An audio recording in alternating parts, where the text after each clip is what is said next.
जय गुरुजी, शुक्राना गुरुजी, अनंतम शुक्राना गुरुजी। मेरा ये सत्संग आज का मेरे पापा की कूल्हे की सर्जरी के रिगार्डिंग है। मैं दिल्ली से हूँ और मैं अपना नाम गुप्त रखना चाहती हूँ।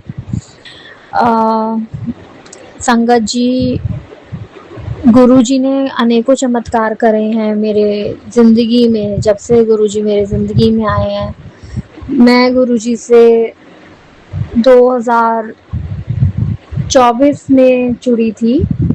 लगभग 2 साल हो चुके हैं। तब से अनेकों चमत्कार हुए हैं मेरी ज़िंदगी में। और ये जो सत्संग है मेरे पापा की सर्जरी के रिगार्डिंग है, कूल्हे की सर्जरी। मेरे पापा को चोट लगी थी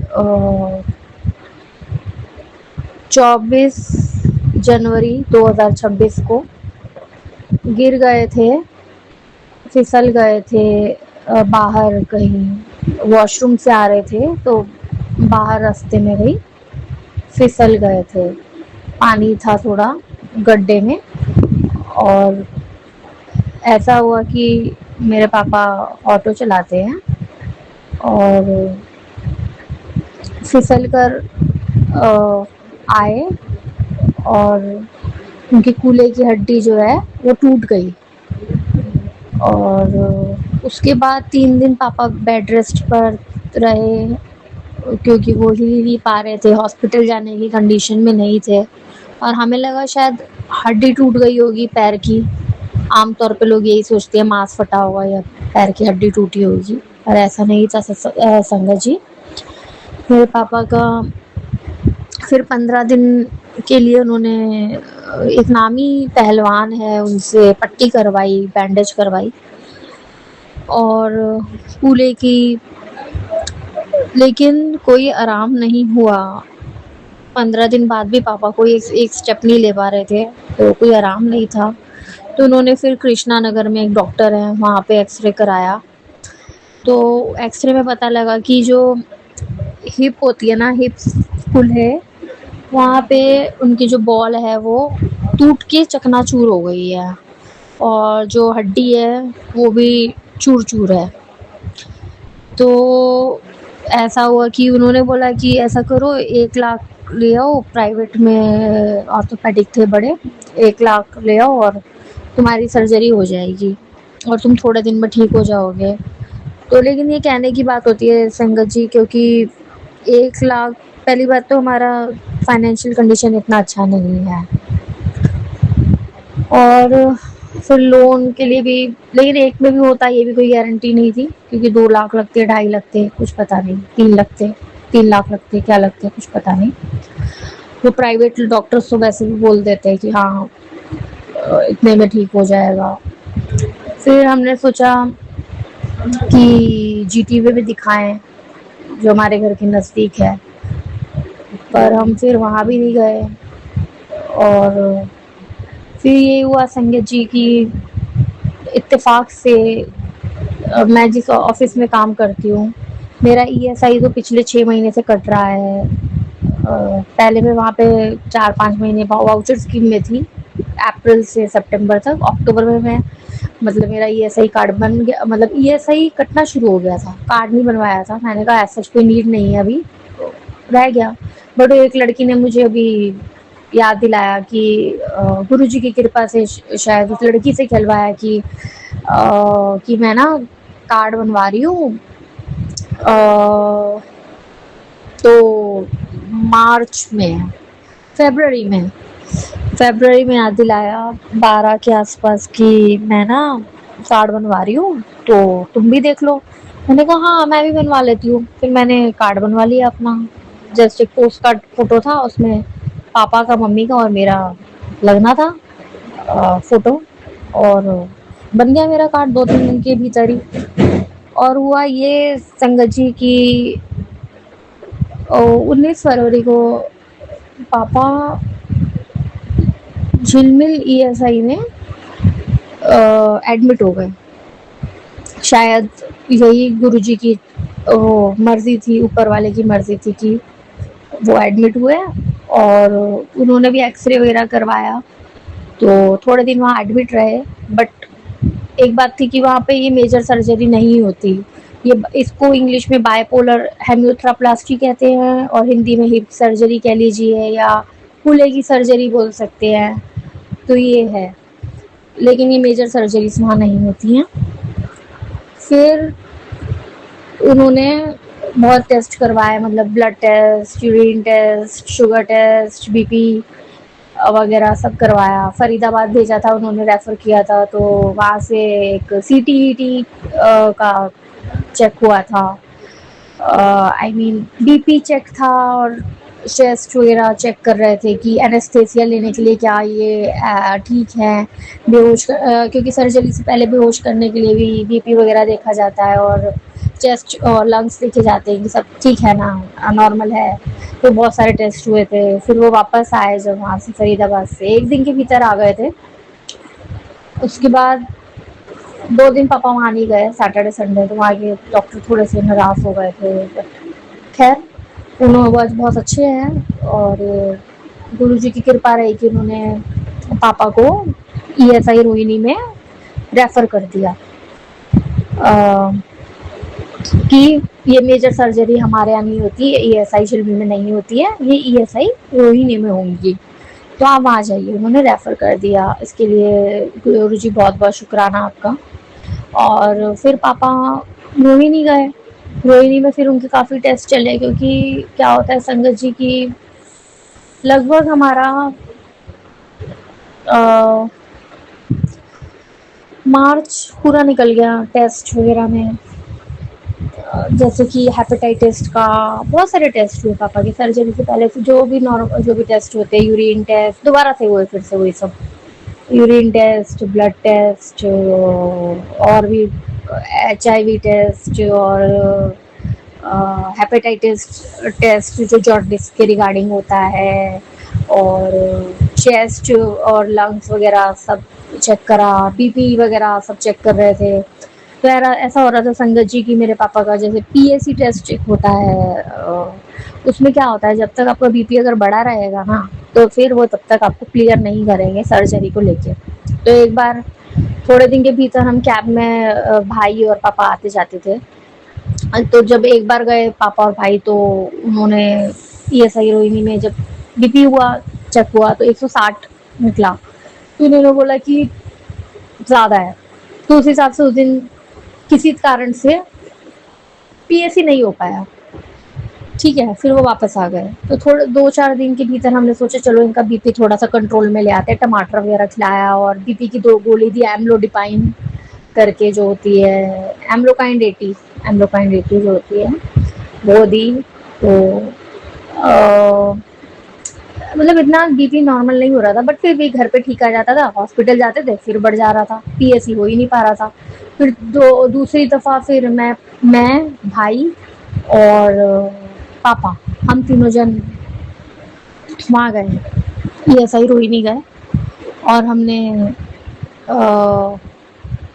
देखा कि उस दिन भी पापा का बीपी फिर बढ़ने लग गया। पता नहीं उन्हें एंजाइटी हो रही थी या घबराहट हो जाती थी, हॉस्पिटल में क्या था, क्योंकि घर पे सही आता था पर वहाँ जाके बढ़ जा रहा था। क्या रीज़न था पता नहीं, शायद कोई घबराहट थी हॉस्पिटल में, इस रीज़न से ऐसा हो रहा था, या शायद यही प्रॉब्लम थी। तो मैंने कहा पापा, मेरे पास ना गुरुजी का पॉकेट स्वरूप था। मैंने कहा पापा, मेरे पापा नहीं मानते थे, ना भाई मानता है, पापा भी नहीं मानते थे गुरुजी को। मैंने कहा पापा, पॉकेट स्वरूप है गुरुजी का, इनको ना प्रणाम करके और इनके चरण स्पर्श करके गुरुजी को बोल दो कि ना आपका ना पैक टेस्ट क्लियर हो जाए, जो एनेस्थेसिया वाला जो टेस्ट होता है, बीपी जो है मतलब क्लियर हो जाए किसी तरीके से। बीपी तो उस टाइम भी 160 के अराउंड ही आया, लेकिन ये ऐसा चमत्कार हुआ या क्या हुआ, जो मना कर रहे थे कि सर्जरी के लिए एलिजिबल नहीं है, उन्होंने हाँ बोल दी कि हाँ हाई रिस्क होगा थोड़ा सा, लेकिन हम इनको सर्जरी के लिए हाई रिस्क पे फिट डिक्लेयर करते हैं सर्जरी के लिए। ठीक है, तो उस दिन पापा भी मान गए कि ये एक मिरेकल है, एक चमत्कार है, जो डॉक्टर्स पहले मना कर रहे थे सर्जरी को लेके, उन्होंने हाँ बोल दिया।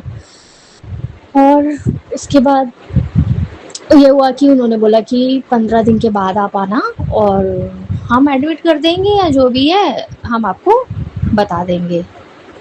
फिर उन्होंने बोला अभी सामान नहीं है हमारे पास, जब सामान आएगा जो बॉल इम्प्लांट जो होती है इसमें हिप सर्जरी में जो बॉल इम्प्लांट होती है, स्टेम इम्प्लांट जो होता है, जो हड्डी होती है, वो हमारे पास अवेलेबल है। मेटल का होता है जो कि इम्प्लांट होता है, आर्टिफिशियल होता है, वो हमारे पास अभी अवेलेबल नहीं है। जब आएगा हम आपको बता देंगे। तो 15 दिन बाद पापा फिर वापस गए। उन्होंने वहाँ बोला रोहिणी में कि ना मेरा सर्जरी का देखिए ना प्लीज़, मेरे को दर्द रहता है और सूजन है और काफ़ी दिन हो गया है, कितना लंबा समय हो गया है।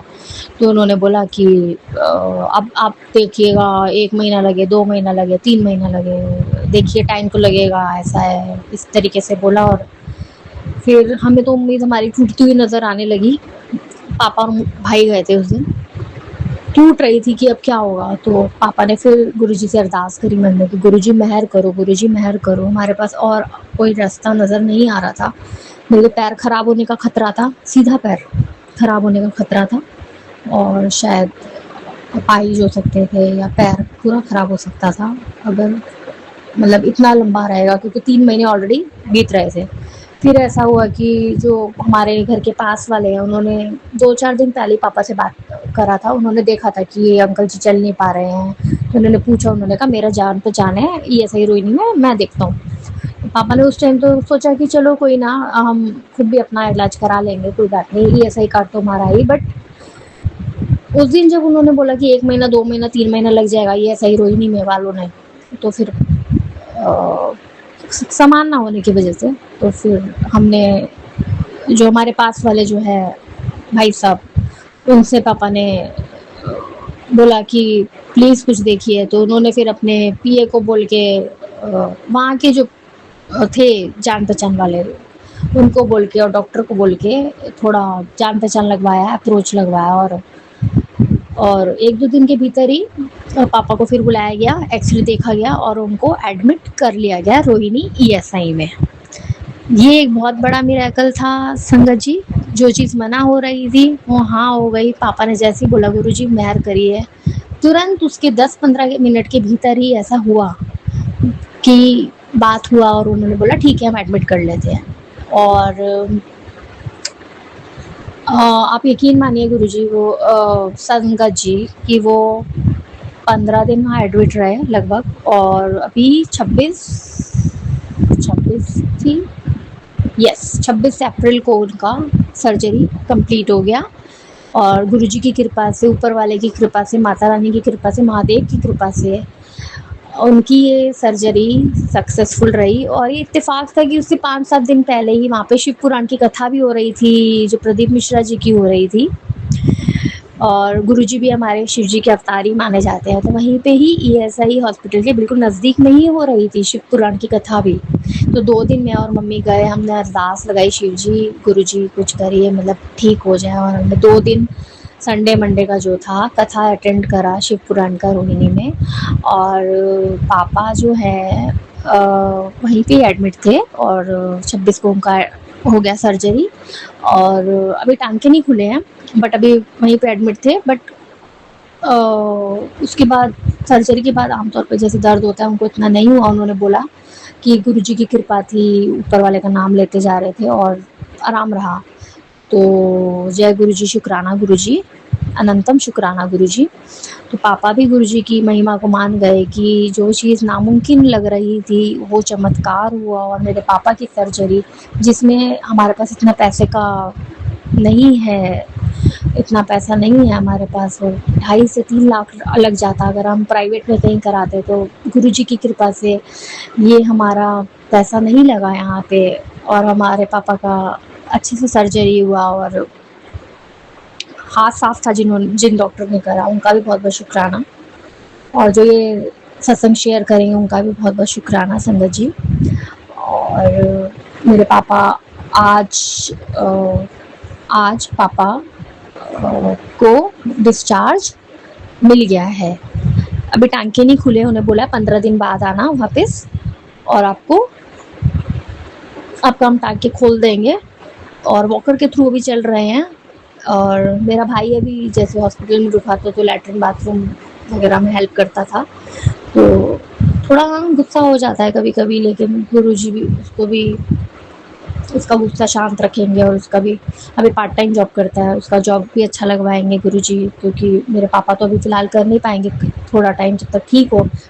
गुरुजी आप मेरे पापा को बिल्कुल पैर एकदम अच्छा हो जाए, सही हो जाए, जो कि गुरुजी कर चुके हैं काफ़ी हद तक, मतलब ऑलमोस्ट कर ही दिया है, और भी अच्छा हो जाए और स्वस्थ हो जाए मेरे पापा, रिकवरी अच्छी हो जाए गुरुजी।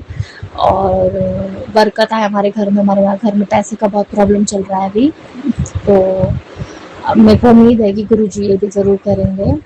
और मैं गुरुजी का जितना शुक्राना करूँ उतना कम है। मेरे पापा भी बहुत शुक्राना किए, मेहर मांगा कि मेहर करिए गुरुजी, और गुरुजी ने किया। पापा ने कहा कि जब मैं ठीक हो जाऊँ, होने लगूँगा, वॉक करके बगैर जब चलने लगूँगा, या जो भी है 1-2 मंथ के भीतर, 3 मंथ के भीतर, जब भी मौका लगेगा, मैं, मम्मी और मेरे पापा हम जाएंगे गुरुजी के बड़े मंदिर होके आएंगे। तो ये बहुत बड़ा मिरेकल, बहुत बड़ा चमत्कार है, जो नामुमकिन लग रहा था कि सर्जरी कैसे होगी, गुरुजी ने एकदम ऑलमोस्ट फ्री में ही करवा दी वो सर्जरी, जिसमें शायद 2.5 से 3 लाख रुपया लगना था। हमारी तो इतनी हैसियत नहीं है, गुरुजी आपने ये सब करवाया है। मैं भी सोच रही थी मैं कैसे ये सत्संग शेयर करूँगी, जो मैं बोल रही हूँ शायद गुरुजी ही मेरे मुँह से बुलवा रहे हैं। गुरुजी आपका बहुत बहुत बहुत बहुत शुक्राना गुरुजी, दिल से शुक्राना गुरुजी। कोई भूल चूक हुई हो शुक्राना गुरुजी, कोई भूल चुकी हो माफ़ करिएगा गुरुजी, अनंतम शुक्राना गुरुजी। अपने इस बच्ची को माफ़ कर दीजिएगा अगर बोलने में कोई भी मेरे से कोई गलती हुई हो या कुछ हुआ हो। गुरुजी हमेशा बोलते हैं कि हमेशा अपने कर्म चंगे रखिए, कभी किसी का बुरा ना करी, ना सोची। जय गुरुजी, अनंतम अनंतम अनंतम अनंतम शुक्राना गुरुजी, जय गुरुजी, शुक्राना गुरुजी।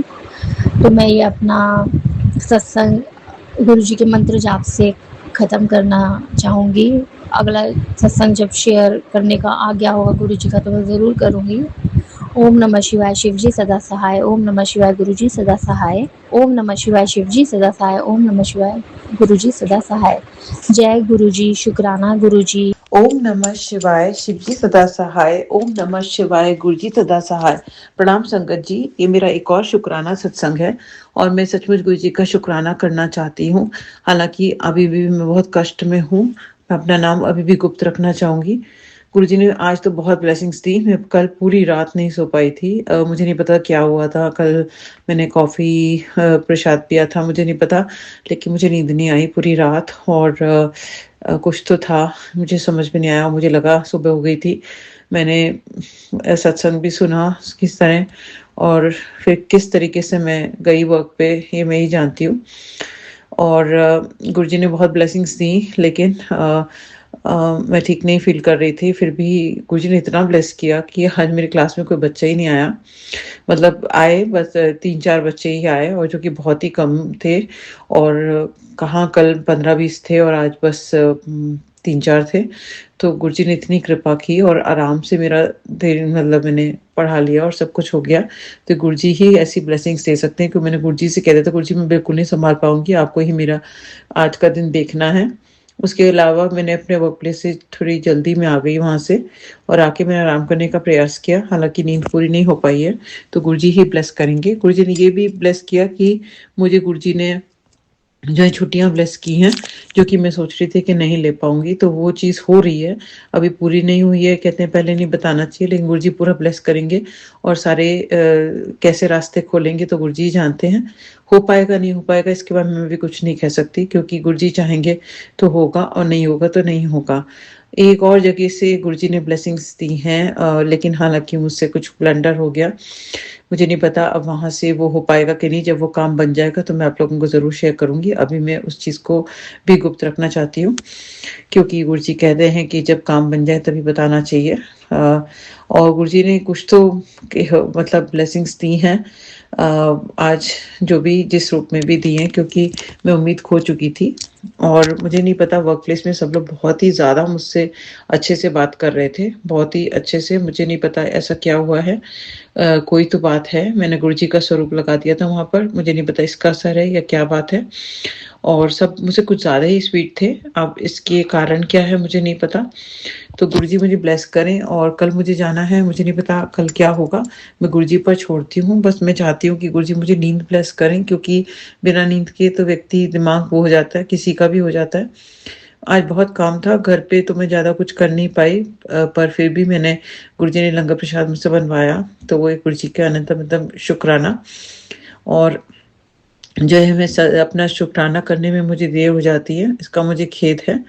और मेरे घर पे जो भी प्रॉब्लम्स चल रही हैं गुरुजी दूर कर रहे हैं। मुझे पता है गुरुजी मुझे ब्लेस करेंगे और हेल्थ की ब्लेसिंग्स दे रहे हैं गुरुजी। बाकी प्रॉब्लम सारी सॉल्व कर रहे हैं, पर ये जो है नींद का ये गुरुजी जो है ठीक करेंगे। मुझे नहीं पता ऐसा क्यों हुआ था, लेकिन मुझे पता है आज गुरुजी सब ठीक कर देंगे। और जो भी मेरे कष्ट हैं वो कष्ट जो है मेरे कटेंगे और जो रास्ते हैं मेरे खुलेंगे। मैं किसी के लिए भी कभी भी मैंने अगर कुछ बुरा सोचा है, किसी के लिए भी बुरा कहा है, तो उसके लिए मैं क्षमा चाहती हूँ। अपने पितरों का किसी के सबसे मैं क्षमा चाहती हूँ, अपनी कुलदेवी से मैं क्षमा चाहती हूँ। मैं सबसे क्षमा चाहती हूँ अगर मैंने किसी का भी जाने अनजाने दिल दुखा दिया हो या किसी के लिए भी बुरा सोचा हो। मैं माड़े कर्म बार-बार करती हूँ, निंदा चुगली भी मुझसे हो जाती है, उसके लिए भी मैं क्षमा चाहती हूँ। मैं कोई कोई भी काम करती हूँ तो उसमें मेरा नकारात्मक विचार आ जाता है बार-बार, और ऐसा क्यों होता है मुझे नहीं पता। तो मैं ऐसा उस चीज़ को दूर करूँ, अपने अंदर ऐसा ना कोई भी नकारात्मक विचार ना आने दूँ और एक सिंपल वे से जो हूँ लाइफ़ को लीड करूँ। तो ये गुरुजी जो है रास्ते जो है वो गुरुजी निकालते हैं और आगे रास्ते भी गुरुजी निकालेंगे। गुरुजी की मर्ज़ी के बिना एक पत्ता भी नहीं हिलता। गुरुजी चाहेंगे तो मुझे बड़े मंदिर बुलाएँगे और जो है सारे रास्ते जो हैं वो मेरे खोलेंगे और जो भी कष्ट हैं वो दूर करेंगे। और अभी जो भी फ्लाइट्स में जो भी प्रॉब्लम आ रही है, उसको गुरुजी सब दूर करेंगे। गुरुजी सारे रास्ते खोल देते हैं और जो भी कष्ट हैं वो दूर करते हैं, वो सब करेंगे। और मेरे जो घर परिवार में सबको हेल्थ ब्लेसिंग्स दे रहे हैं, उसके लिए गुरुजी का अनंतम अनंतम शुक्राना। और जो भी कठिन समय है, जो भी आज मेरी एक फ्रेंड के हस्बैंड के फादर की डेथ हो गई, उसके लिए मुझे सुन के बहुत दुःख हुआ। तो उनको, उनकी आत्मा को भगवान शांति दे। गुरुजी अपने पास बुला चुके हैं। तो बहुत ऐसे सिचुएशन बहुत टफ होती है, तो गुरुजी ही हैं जो ऐसी सिचुएशन में सँभाल सकते हैं। गुरुजी सबको ब्लेस करें, सभी संगत को ब्लेस करें। जो भी मेरे ऊपर आ रहा है इस समय, जो कष्ट है, शारीरिक पीड़ा है, जो भी है वो सब गुरुजी ही देख रहे हैं और मेरे कुछ माड़े कर्म हैं जो कट रहे हैं। मैं जो लाइफ़ को थोड़ा सिंपल वे से लीड करूँ, ज़्यादा स्ट्रेस ना लूँ लाइफ़ में और लाइफ़ को आसानी से ही लीड करूँ तो अच्छा है। और मुझे ये भी समझ में आ रहा है कि नई वर्क प्लेस में जाने से अच्छा है जो जहाँ पे मुझे वर्क है उसी जगह मैं अपनी जगह बनाऊँ और सही तरीके से वहीं पे सब कुछ ठीक हो जाए तो बहुत बड़ी कृपा होगी। क्योंकि मैदान छोड़ के भागना बहुत आसान है, लेकिन हम ये सोचते हैं कि दूसरी जगह ज़्यादा सुकून मिलेगा, आराम मिलेगा। ये तो गुरुजी जानते हैं कि क्या हमारे लिए सही है। गुरुजी ने ये भी कहा था कि मैं नई जगह ना जॉइन करूँ, एक सत्संग के थ्रू बताया था। लेकिन फिर भी मैं एक्सपीरियंस के लिए जा रही हूँ, मुझे नहीं पता क्या होगा आगे। और मुझे बिल्कुल आइडिया नहीं है। और भी एक पोज़ीशन है जो कि गुरुजी मुझे ब्लेस कर रहे हैं, तो वो गुरुजी मुझे बताएँगे कि वो मेरे लिए सही है कि गलत है। कई बार होता है मैं सोचती हूँ मैं अपनी बातें नहीं बताऊँगी, पर मैं बातें इतना करती हूँ कि मैं अपनी बातें बता देती हूँ। इसका भी मुझे गुरुजी सँभालें मुझे और मैं ऐसा ना करूँ। अपनी चीज़ें अपने तक रख नहीं पाती हूँ और वो मुझे खेद है इस बात का। तो गुरुजी जो है मेरे काम जो है रुके हुए वो बनवाएँगे और जो भी मेरे रिलेशंस जो है ख़राब हो गए हैं उनको ठीक करेंगे। क्योंकि मेरे मन में किसी के लिए भी द्वेष नहीं है और किसी के लिए भी बुरा विचार नहीं है, किसी के साथ भी बुरा ना हो, सबके लिए अच्छा हो। हम इतने सक्षम बने कि हम अपने लिए भी कुछ कर पा रहे हैं और दूसरों के लिए भी कर पाएँ और अपनों के लिए भी कर पाएँ। किसी के लिए भी मन में कोई भी नेगेटिव थॉट ना रखें और अपना काम जो है ईमानदारी के साथ करें। और हमें अगर हेल्थ है तो सब कुछ है, तो गुरुजी जो है हेल्थ की ब्लेसिंग्स दें और जो भी कष्ट हैं वो दूर करें। मुझे नहीं पता अभी आगे क्या सिचुएशन आती है। कुछ है जो छोटे में मैं समझ रही हूँ कट रहा है, जो भी मैं अभी पीड़ा सहन कर रही हूँ, उसको मैं छोटा ही कहूँगी। तो गुरुजी जो है बड़े से बड़े कष्ट को जो है छोटे में काट देते हैं, उसके लिए गुरुजी का अनंतम अनंतम शुक्राना। और जो भी हो रहा है अच्छे के लिए हो रहा है, जो हुआ वो भी अच्छे के लिए हुआ और जो आगे होगा वो भी अच्छे के लिए होगा। शायद मेरा कम्युनिकेशन में प्रॉब्लम आती है कहीं न कहीं, तो मुझे उसको इम्प्रूव करना है, तो रास्ता गुरुजी दिखाएँगे, मैं उसका प्रयास करूँगी करने का। और कुछ तो गलतियाँ हो जाती है मुझसे कई बार, तो गुरुजी मुझे ब्लेस कर रहे हैं, उसके लिए मुझे समझा रहे हैं और सही रास्ते पे ला रहे हैं, मुझे प्यूरीफाई कर रहे हैं, उसके गुरुजी का अंतम शुक्राना। और शुक्राना मैं जो हूँ अपना ठीक से नहीं कर पाती उसका भी मुझे खेद है, समय पर नहीं कर पाती उसका भी मुझे खेद है, फिर भी मैं प्रयास करती हूँ अपना शुक्राना सत्संग रिकॉर्ड करने का। और मैं क्या बोल रही हूँ क्या नहीं बोल रही मुझे नहीं पता, मुझसे गुरुजी जो बुलवा रहे हैं वो मैं बोल रही हूँ, लेकिन शुक्राना करना मुझे ज़रूरी लगा अभी, क्योंकि गुरुजी ने ब्लेसिंग्स दी हैं और रास्ते गुरुजी खोल रहे हैं और वो जो काम है सारे बनवाएंगे और मुझे पूरी उम्मीद है। कैसे बनवाएंगे, कब बनाएंगे, क्या करेंगे मुझे नहीं पता, लेकिन ज़रूर कुछ ना कुछ होगा। मुझे बस पॉजिटिव रहना चाहिए और हिम्मत से काम लेना चाहिए, और जो भी काम रास्ते जो बंद लग रहे हैं इस समय वो सब रास्ते गुरुजी खोलेंगे। और जो भी होता है अच्छे के लिए होता है, हमें लालच नहीं करना चाहिए, जो है उसमें संतुष्ट रहना चाहिए, जो मिल रहा है उसके लिए गुरुजी का अनंतम मतलब शुक्राना। जो भी गुरुजी दे रहे हैं वर्क एनवायरनमेंट में, जो भी पीस है, शांति है, जो भी खुशी मिलती है काम करने में, उसके लिए गुरुजी का अनंतम अनंतम शुक्राना। और जो हमें मिला हुआ है उसके लिए उसको हम संजो के रखें, और आगे जो मेरे खुद के काम बनवा रहे हैं गुरुजी उसके लिए अंतम अंतम शुक्राना। गुरुजी चाहेंगे तो हम आगे बढ़ेंगे, सारे रास्ते खोलेंगे, और मैं एक चीज़ का वेट कर रही हूँ, मुझे नहीं पता वो कब होगा, लेकिन गुरुजी जब सही समय आएगा तभी करवाएंगे वो चीज़, और सब ठीक कर देंगे गुरुजी, मुझे पूरा विश्वास है गुरुजी पर। और मुझसे अगर भूल चूक हो जाती है उसके लिए मैं क्षमा चाहती हूँ, मेरी मंशा बिल्कुल भी ऐसी नहीं है। और इसी के साथ मैं अपने शुक्राना सत्संग पर अभी के लिए विराम लगाना चाहूँगी। ओम नमः शिवाय, शिव जी सदा सहाय। ओम नमः शिवाय, गुरु जी सदा सहाय। जय गुरु जी, शुक्राना गुरु जी, जय गुरु जी, शुक्राना गुरु जी, जय गुरु जी, शुक्राना गुरु जी।